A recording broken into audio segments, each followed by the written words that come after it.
dokter yang berkolaborasi untuk memang di sini pelayanan kita kan terintegrasi ya, jadi ada ini dokter terus yang orang dokter ikan ini sebagai dokter perjalanan dari ikan untuk mengawal, terus dari dokter anak ada dokter bagus dari anak, terus ada juga ada dokter Riti dari anestesi dan karena proses dari Aisyah melahirkan di rumah sakit umum Bunda Jakarta, ada juga di sini Dr. Amir Hamidus sebagai Direktur Rumah Sakit Umum Jakarta. Mungkin pertama kita minta Atta yang untuk share kebahagiaannya, terus syukur kepada Allah atas kehadiran anak pertamanya, kesan-kesan untuk pelayanan dari rumah sakit umum Jakarta. Silakan. Assalamualaikum warahmatullahi wabarakatuh. Sebelumnya saya berterima kasih ya sama teman-teman media yang banyak sekali saya dengar tunggu di depan nyari beritanya. Alhamdulillah beritanya banyak yang bagus memang, tapi nggak bisa turun karena aku kan setiap hari intak sama BBA ya. Jadi BBA nya ini kan masih harus dijaga, apalagi dia nggak bisa kerumunan dan lain-lain. Nah sebelumnya juga aku mau berterima kasih ke RSU Bunda karena RSU Bunda ini berjasa banget lah dan dengan kehadiran anak saya yang luar biasa. Setelah kalau aku cerita sedikit ya masa lalunya, setelah waktu itu keguguran, habis keguguran berapa minggu kemudian aku langsung ke RSU Bunda dan ketemu sama dokter Ivan. Nah, ngomong sama dokter Ivan apa kita perlu bayi tabung atau apa gitu. Tapi dokter Ivan bilang udah sabar aja dulu.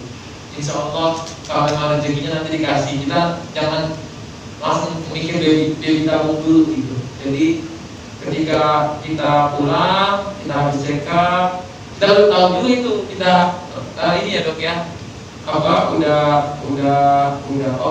hamil apa belum gitu. Nah tiba-tiba setelah beberapa minggu kemudian kita check up ke dokter Ivan lagi karena di rumah waktu itu ngecek positif ini.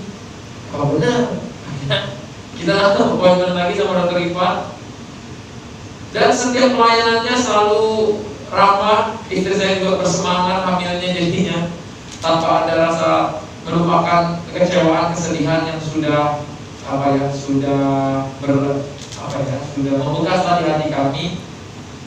Waktu itu kita juga gak nyangka Tuhan memberikan secepat itu karena dokter Ivan sempat kasih saran nih habis 3 bulan aja. Aku ingat banget dokter Ivan bilang ya udah nanti habis 3 bulan deh baru. Tiba-tiba kita nggak tahu 2 minggu kemudian Tuhan ngasih anaknya langsung. Dan kita nggak mau ngomong ke siapa-siapa sampai after 3 bulan kalau kita ngomong, padahal kita udah sering banget check up sama dokter Ivan. Sampailah di hari pada tanggal 2 bulan 2 tahun 2022 itu adalah salah satu hari paling indah hidup saya, hari paling amazing, dan feelingnya itu nggak pernah aku rasakan sebelumnya. Merindingnya, air matanya, terus getaran badannya itu nggak bisa aku gambarkan lagi karena the best day of my life. The best day of my life ketika ngelihat anak keluar, ditarik sama dokter Ivan, sama dokter-dokterku yang luar biasa di samping ini. Mungkin aku bisa kenal sedikit.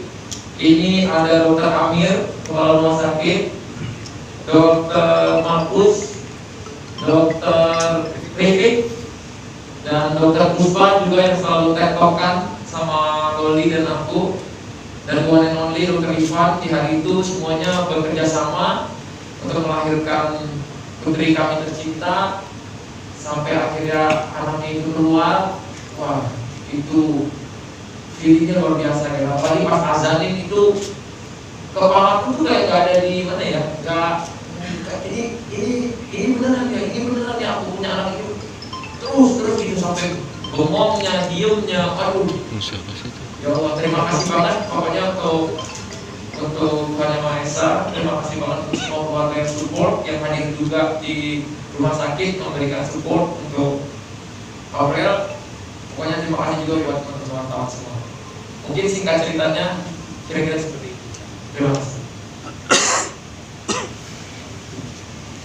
Terima kasih atas Ya. sharing dengan teman-teman juga. Mungkin bila ada pertanyaan dari dia atau mungkin dokter kami sakit Boleh? Ya, saya Abi dari RCTI. Bang Atta sebelumnya selamat sudah menjadi ayah. Terima kasih. Kalau boleh tahu kenapa memilih tanggal cantik untuk kelahiran si baby A? Apa udah direncanakan sebelumnya atau seperti apa nih, Bang Atta? Oke, sebenarnya bukan dari awal kita tentang tanggal cantik ya, lebih ke memang waktunya sudah lahiran di tanggal-tanggal itu. Tiba-tiba kita lihat memang dekat sama tanggal cantik, jadi alhamdulillah ya udah kita sekaliankan saja. Memang mungkin nanti kalau dari medisnya bisa dikasih tahu sama dokter ya, ada hal-hal medis juga yang mendukung untuk lahirannya di hari 2222 itu, dan kenapa dilakukan secara sesar itu nanti medis dokter lebih tahu daripada aku. Tapi kalau pribadi memang itu udah tanggalnya, weeknya juga udah pas, udah semuanya udah, memang bayinya juga udah sehat, udah siap untuk melahirkan.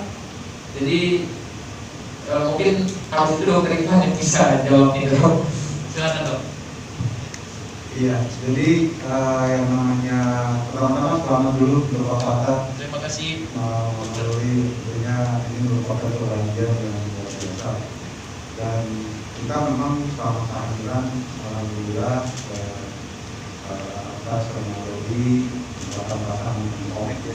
Artinya untuk kita kontrol ke dokter itu selalu datang, selalu hadir, dan tentu dalam kehamilan itu kita melakukan pemantauan rutin setiap bulan seperti bulan pertama 2 minggu sekali, pada 3 bulan terakhir ya, seminggu sekali pada saat bayinya dan lahir. Dan pada saat terakhir kita diskusi dan assess apakah kondisi kehamilan sudah lebih baik. Memang kondisinya cukup bagus, tapi memang secara medis ada beberapa hal yang kita diskusikan, terutama berkaitan dengan indikasi kita melakukan secara sesar itu banyak, karena memang dari ambul relatif agak kecil dan juga bayi kurang upaya kemungkinan kalau katakan mencoba untuk bersalin, kemungkinan untuk lahir normalnya tidak terlalu besar. Itu kita diskusikan bahwa kemungkinan itu kita harus bicarakan apakah kita mencoba atau enggak, itu kita jalan tanpa solusi. Itu pada saat kita sudah memutuskan bahwa secara indikasi kita maju untuk persalinan sesar, kita mesti melihat bahwa bayinya itu minimal 38 lebih, 38,5 minggu, dan pada saat itu kita melihat juga kurang berat ya, bayinya, pertumbuhannya, dan juga ayahnya semua dalam kondisi yang masih sehat. Tentunya kita perkirakan 38,5 minggu itu adalah waktu yang tepat untuk kita lakukan. Kebetulan ini kayak ada rencana ya, karena kan semua nama hamil nggak ada yang rencanain, tiba-tiba dapat 38,5 minggu, ternyata tanggal 2 bulan 2 tahun 2022 sudah ya. Luar biasa. Karena kalaupun katakanlah tanggal 22 bukan 28, saya akan memberi untuk persalinan pelayanan ini. Kira-kira. Baik, terima kasih Dr. Ivan jawaban yang komprehensif sekali. Jadi secara medis memang aman ya dok ya untuk melahirkan di tanggal ini. Nama cantik, semoga secantik di dunia ini. Amin ya Allah. Selanjutnya mungkin disebut dulu ya dari media apa, namanya siapa, boleh langsung masuk ke dalam. Silakan, ada yang mau bertanya lagi? Silakan Bang Atta, selamat sebelumnya. Saya Taufik dari Paragraf TV. Mudah-mudahan sehat ibu dan anaknya. Terima kasih. Tadi sempat banget kita bahwa sebelumnya sempat besar ketika keguguran dari pertama tadi ya, ada semacam tekanan secara psikologis mungkin yang memberatkan sehingga sempat ingin sterilitas. Boleh jadi kita kenapa semudah itu memutuskan tadi kayak frustasi lah seperti itu memutuskan lebih tahu dan Ya. Mungkin kalau cerita singkatnya itu apa ya? Kayaknya semua ibu dan ayah apalagi kalau itu pasangan baru excitednya kan masih berlebih-lebihan ya. Jadi waktu punya anak itu senangnya bukan main karena udah diharapkan banget. Tapi ketika Tuhan mengizinkannya belum saat itu, pasti itu sedihnya juga luar biasa. Aku tahu tekanannya kepada kami berdua itu tinggi. Mungkin bisa dibilang itu kita 3 sampai seminggu itu menu aja terus kan. Jadi dengan cek ke dokter segala macam tadinya itu supaya lega aja hati, oh ini aman, nanti insya Allah besok dikasih lagi. Takutnya ini ada salah nggak sama kami, ada salah nggak gitu. Jadi nyalahin diri sendiri kan nggak baik juga gitu kan. Jadi alhamdulillah udah nanti supaya kita berdua mentalnya juga sehat, kita dengar kata dokter. Ya mungkin doa kami berdua dikabulkan sama Allah ya. Habis itu cepat dikasih anak lagi dan itu menghibur banget ya di keluarga kami, di hubungan rumah tangga kami juga luar biasa sih. Anak yang cantik luar biasa, yang amazing. Mungkin dengan ada ujian itu kenapa lahirlah si baby A ini yang sangat luar biasa. Bang Atta, baby A ini namanya kan belum dipublish sama Bang Atta. Sebenarnya siapa sih nama lengkap si baby cantik ini? Bang Atta? Ini sih masih ini ya, karena masih penentuan ya. Jadi yang bisa aku sebutin masih baby A, yang masih belakangnya namanya Atta, mungkin belakangnya nama belakangnya ya. Selain itu mungkin sekitar besok atau lusa ya kita akan umumin namanya. Kenapa harus besok atau lusa? Di pending dulu tuh kenapa tuh? Biar momentumnya pas aja gitu, biar momentumnya pas. Kayak memang waktu itu matangin dulu namanya mau gimana, mau apa gitu kan. Kadang-kadang saya punya 3 pilihan nama yang sulit banget saya pilih karena 3-3-nya bagus dan maknanya hebat. Jadi saya memutuskan untuk besok atau lusa akan memberitahukan namanya. Udah diskusi juga sama kakek neneknya, walaupun nentuin tetap papanya ya, karena nama anak perempuan itu baik sekali dari bapaknya. Cuman karena kakek neneknya baby A ini banyak dan mereka pinter-pinter juga. Jadi harus diskusi terus gitu sama miminya, mau om rawa, mau bunda, mau pipi, apa papaku, mau mamaku gitu. Jadi seru. artinya dari ketiga nama itu belum ada yang fix ya? Belum ada yang fix. Sampai hari ini aja nih lingkar tangan kita sama lingkar babynya nih masih nama ibunya aja. Belum ada yang tahu namanya, even dokternya pun nggak tahu. Nggak ada yang tahu. Dokternya juga penasaran kayaknya. Ini artinya lebih spesial banget ya? Lebih spesial. Mungkin kata Arif dari karena kita buat hybrid ya untuk press conference ini supaya lebih fair, mungkin kita daftar ke yang online juga ya. Mungkin dari operator ada pertanyaan yang bisa dibacakan, jadi biar yang online dan offline bisa tetap berinteraksi dengan apa. Silahkan dibacakan. ada nih dok pertanyaan dari Yuliani Suara.com. Untuk pelayanan sesar ini mendapat dukungan dari keluarga peserta, soalnya sempat ramai pernyataan Ayah Atta soal hal anggaran normal. Dapat mengatakan. Ya alhamdulillah, memang kalau menurut saya ya, setiap orang tua kan pasti, apalagi orang tua saya itu kan punya 11 anak dan dia memang dari dulu ibu saya itu lahirnya normal, pasti akan nyaraninnya normal gitu. Cuma kadang-kadang kan waktu di netizen kan kayak videonya kesannya kayak memaksa gitu, padahal kan tidak ada yang memaksa, tidak ada yang menyuruh. Bahkan kemarin pas lahir aja mereka semua lagi tahajud nungguin anaknya lahir, habis itu sholat bareng sampai anaknya lahir semuanya seneng banget gitu, gak ada yang kecewa atau lahir sesar atau apa. Sesuai yang saya bilang ya, dan sebelum lahir juga ibu adalah ibu gitu. Jadi walaupun mau lahirnya normal, mau sesar, mau kayak gimana pun itu ibu tetap ibu. Kandungnya 9 bulan, nyusuinnya bisa nyampe 6 sampai setahun, bisa ada yang bahkan sampai 2 tahun. Perjuangan ibu gak akan tergantikan dengan dia mau lahirnya sesar atau normal gitu. Jadi bagaimanapun perjuangan Aurel pada hari itu sampai hari kedepannya sebelumnya sangat luar biasa. Dan semoga anakku juga tahu dengan banyaknya jejak digital kalau ibunya adalah ibu hebat dan berjuang untuk kamu sampai kekuatan terakhirnya untuk kamu biar sehat, ya. Baik, luar biasa ya, kemudian Pak, kemudian sudah tambah. Silakan mungkin ada yang nanya lagi dari media, ya, maaf Bang Aka, sebelumnya selamat atas kelahiran baby A. Saya dari selebriti pagi Trans 7 nih Bang.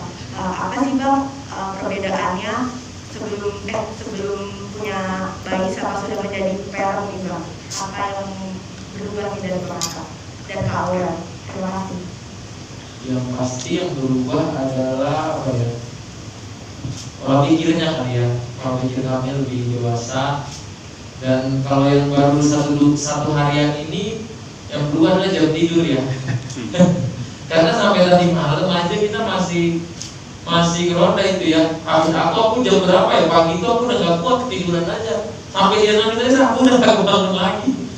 Karena udah ngegendongin, ini dia kadang ganti-gantian, udah disuruhin, kan itu 2 jam tuh. Kalau katanya baru lahir itu dokter Ivan sama dokter Markus bilangnya, dokter Markus bagus gitu setiap 2 jam nyusuin, biar nutrisinya itu karena ini ASI yang paling ASI yang paling berkualitas pas awal-awal ini. Apa namanya tuh? ASI apa? Kolostrum ya. Kolostrumnya ini lagi bagus-bagusnya, jadi memang perjuangan di Dr. Markus 2 minggu pertama itu memang akan jadi perjuangan waktu tidur ya. Nah, itu sih yang sementara yang kita rasain. Sama lebih ini sih, lebih apa ya? Lebih pengen bertanggung jawab. Kita jadi kayak lebih dewasa karena kita punya yang kita akan jadikan, kita jadi contoh buat anak kita, dia akan lihat kita. Itu banyak banget perubahannya banyak. Terima kasih. Oke, Pak Arif dari Rajin Departemen mau nanya dulu dengan Dr. Amir ya. Oke, Dokter Amir. Dok, kemarin kan sobat Aka Aurel pergi ke luar negeri ya. Itu mengawasi ini seperti apa sih ya, janjinya sehat dan alhamdulillah sampai saat ini akhirnya juga sehat. Itu yang pertama. Buat Bang Aka selamat sebenarnya. Bang Aka, gimana rasanya menggendong pertama kali baby saya? Baik. Terima kasih. Teman-teman juga saya mengucapkan selamat kepada Pasha Warel atas kehadiran kecil, insya Allah kehadiran keluarga. Baik, tadi saya sampaikan bahwa saya yakin Arta, Warel dan keluarga juga memahami bagaimana mereka harus menjaga kondisi keluarga dan khususnya keluarga dari luar negeri tidak menjalankan isolasi dan sebagainya, tetap menjaga nutrisi, ya, istirahat yang cukup, dan yang paling penting itu tadi tetap kontrol rumah sakit, privat, ya, dan sebagainya. Jadi juga datang ke rumah sakit, jadi mereka sudah mengikuti protokol kesehatan yang sebagaimana itu menjadi aturan dari rumah sakit. Sebaiknya lebih baik berjalan lancar. Dokter Ivan mungkin yang waktu itu dari berangkat sampai pulang tuh curhatnya tiap hari sama Dokter Ivan tuh. Boleh dong. Antara orang curhat sama saya curhat. Hati-hati di jalan gitu. Tapi ya kita memang sama-sama diskusi ya. Ini saya bilang tadi atas sama orang itu benar-benar kita berkomunikasi, dan karena pasien sama dokter kita memang harus bisa banyak sharing tentang kondisi medis. Dan juga yang penting adalah mengerti, karena pada saat kita bicara sebagai dokter dan pasien, kita bisa memberikan edukasi yang tepat bahwa pada ini ada plus, ada minus. Kita bisa lihat mana yang memberikan nilai tambah, nilai negatif, dan kita akhirnya menoptimal sama-sama mana yang paling ideal. Dan kita lihat kalau kalau mereka bisa lakukan kondisi yang aman, apa kita juga memang kontrol memang ya.